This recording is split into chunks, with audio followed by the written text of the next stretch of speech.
Wynnefield was like ancient Gaul, except it was only divided in two parts, the very rich and the very poor. And the very rich became very rich after World War II. A lot of butchers who end up owning wholesale meat companies or whatever. Yiddish morals weren't very strong there. These were people who crossed an ocean and they were going to make the most of it. I lived in what I affectionately called Lower Wynnefield. These were laborers, as my father was, and stoliers, carpenters, tailors, schneiders. And in that part of the world that I lived in that part of Wynnefield, almost all of my friends, my contemporaries, were all first-generation Americans.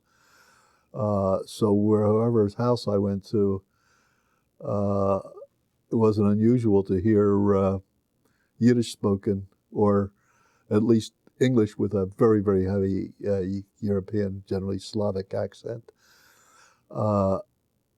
There's an interesting story there too, that when I went to these houses, I got the impression that every house was painted, every kitchen was painted yellow.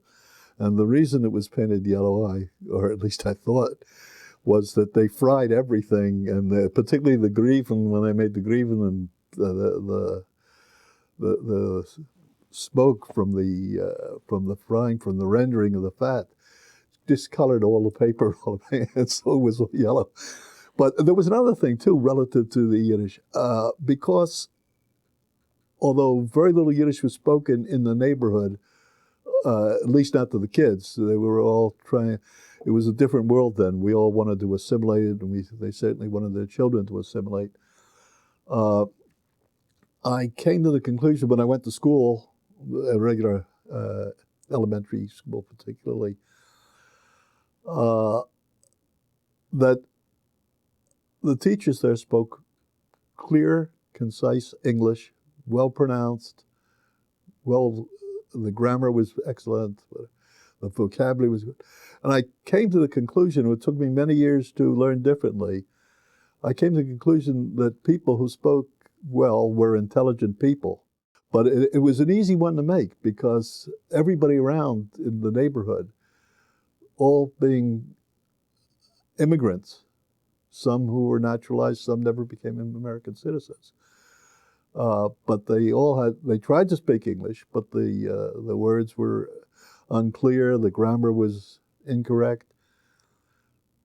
So it was very easy to come up with the idea that people who spoke English well were intelligent, clever people. As I say, I was proven wrong.